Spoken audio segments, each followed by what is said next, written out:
Hi everyone, thank you for joining me today for this brief Q&A on my latest book, Night Bloomers, 12 Principles for Thriving in Adversity. And a big thank you to Boulder Book Store for inviting me today. What I'll do is read the question that Boulder Book Store sent me and then give you my responses. So the first question, what drew you to the idea that some people actually thrive better during challenging times? So although I wear many professional hats, I'm a clinical psychologist, a professor, a researcher, and author, I've noticed that my greatest personal growth has come from spending some time in the dark of sorrow, suffering, and loss. And this has been more important to me even than my professional training and experience. I've also been inspired by the blooming stories of my clients and watching them transform through difficult times. And the truth is, I've been a night bloomer my whole life, and I didn't have the words for it until 2013. That's the year that my marriage fell apart, and I was in clinic one day, and a friend sent me this text message, and it was this picture of this beautiful pink flower, and the words said, "Night blooming cactus. I've cared for this cactus for years, and it finally bloomed last night." My first thought was, wow, I didn't know there were some flowers that bloom in the dark, but there are some flowers that require the dark to bloom. And my next thought was, I think there are some people who also require the dark to bloom. And I'm one of them. I'm a night bloomer. And you might be too. We do our best growing and transforming through the difficult times in life. And so this got me really interested in what is it about certain people that causes them to thrive during adversity? Because the truth is, not all of us thrive when adversity comes. So I put together 12 principles that I found that people do to set themselves up to bloom in the dark. And that's what Night Bloomers is all about, helping you to put those 12 principles into practice so that when you're in a time of adversity, you too can thrive. The next question, what kind of research did you do while writing this book? Well, one of the professional hats I wear is researcher. So it's very important to me that everything I offer my reader is based in good, solid science. So each of these 12 principles is supported by research. So for example, when I was writing about the principle of grieving before growing, I went to the grief literature and I talked about how important it is that we acknowledge and mourn our loss before we're able to heal and move forward. When I talk about how important it is that we support ourselves, have that social support during our blooming process, I went to the social support literature that shows a very strong correlation between mental and physical health and social support. When I talk about how to use our mind for the blooming process, I share a lot about the principles of cognitive behavioral therapy. So that's just a little sampling of the research that's in the book. And I tried to provide it in a way that a layperson could really understand. So you don't have to be a researcher to understand the research that supports these principles. Next question. Did you write this book during lockdown, knowing that it would be a helpful book for so many people? Or has this book been the work of many years? Well, I wish it was that fast to write a book, but it's not. I had this idea back in 2013, and I first wrote it as a memoir and put it away for a couple of years, and it felt a little too personal, so I turned it into a novel, and that didn't quite capture the message I wanted to provide. So in 2018, I put it into the current format, which is more of a personal growth book with these journaling prompts. And that really felt like how I wanted to deliver the message to the world. And now that we're in 2020, I realize why it took these 7 years for this book to get out to the world, because this is the year that we've faced so much more darkness and adversity that most of us in our entire lives have faced. And this is the year we really need more hope. And we need some effective tools for managing adversity. So I am so thrilled and so honored that my book can be out there to help people during this time. Is thriving in adversity something that anyone can achieve? You know, I might rephrase that to, can anyone be a night bloomer? And the short answer is yes, but it's a choice. So the first principle of blooming in the dark is setting an intention to bloom. And that's really taking an active stance of asking myself, how do I want to show up in my life? Who do I want to become when this whole thing is over with? You know, really setting a determination that I'm going to use this time to become a better person.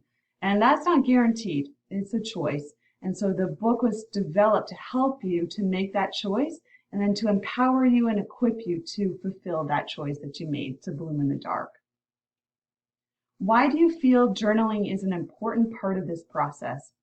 You know, writing is an incredible tool for healing and for transformation. There's more than 30 years worth of research to back up that statement to show that journaling has a positive impact on our mental and our physical health.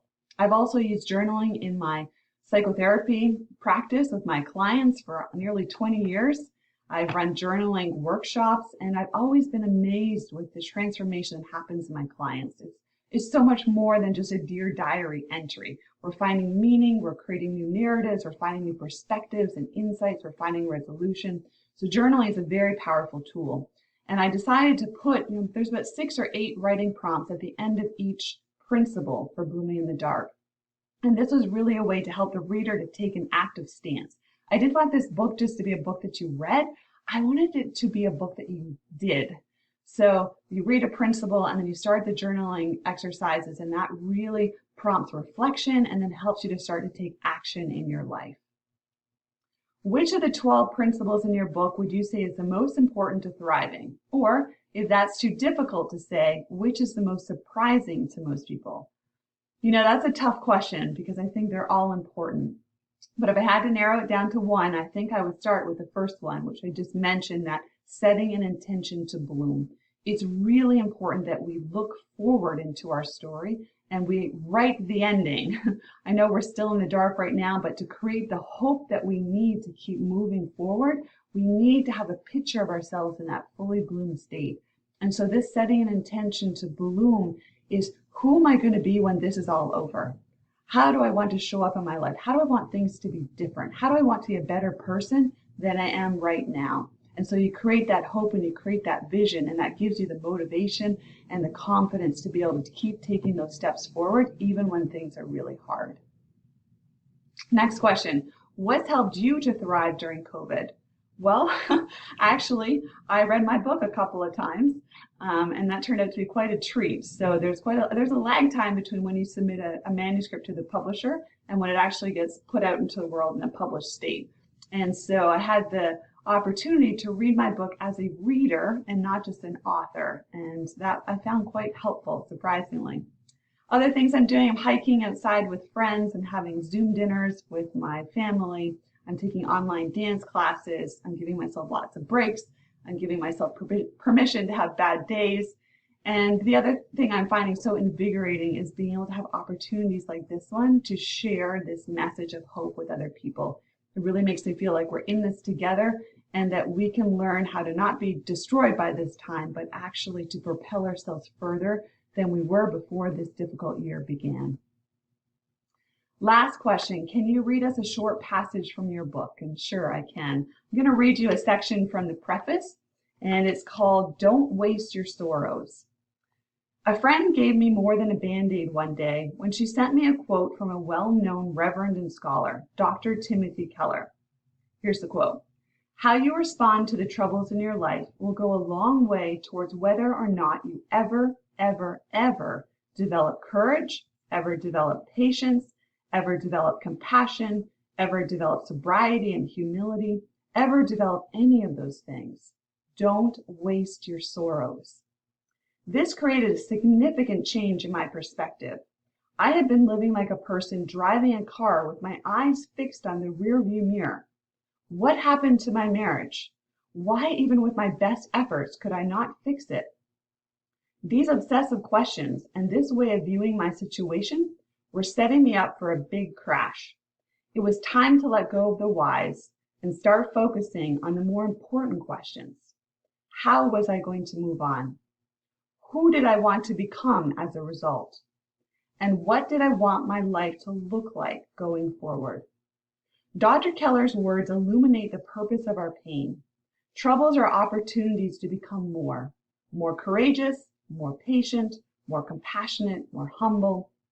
We cannot develop these or other essential character virtues without going through a situation that calls for their use. For someone to call you patient, you must demonstrate patience. That means at some point you'll have to wait for something, and likely that waiting will cost you something. Certainly it will cost you your time, but often waiting costs us much more than that. To be told that you are courageous means you'll have to face something that is scary and uncertain. To be called humble, you will have to give up something, such as recognition that was due to you. You see, it's not the trouble that causes us to become better people. Participating in life makes trouble inevitable, and not everyone comes out the other side in a better state. We all go down one of three roads when we encounter trouble. Trouble can destroy us, trouble can leave us unchanged, or trouble can help to transform us. It takes conscious work and determination to choose to be transformed in the midst of trouble. We don't need to seek out suffering so that we can become more. I dislike suffering as much as the next person, and I would never have willingly chosen the painful events that occurred in my life. What I'm saying is that if we're experiencing trouble and suffering, we've been given an opportunity. And what we do with this opportunity is up to us. So in conclusion, I just want to say thank you again so much to Boulder Book Store for having me today. Thank you for all of you for taking this time to watch and to learn a little bit more about night bloomers. My parting wish for you is this. When you find yourself in the dark, I hope you will choose to bloom. And when you do, may you find that every dark season in your life produces beauty not possible in the light. Thank you.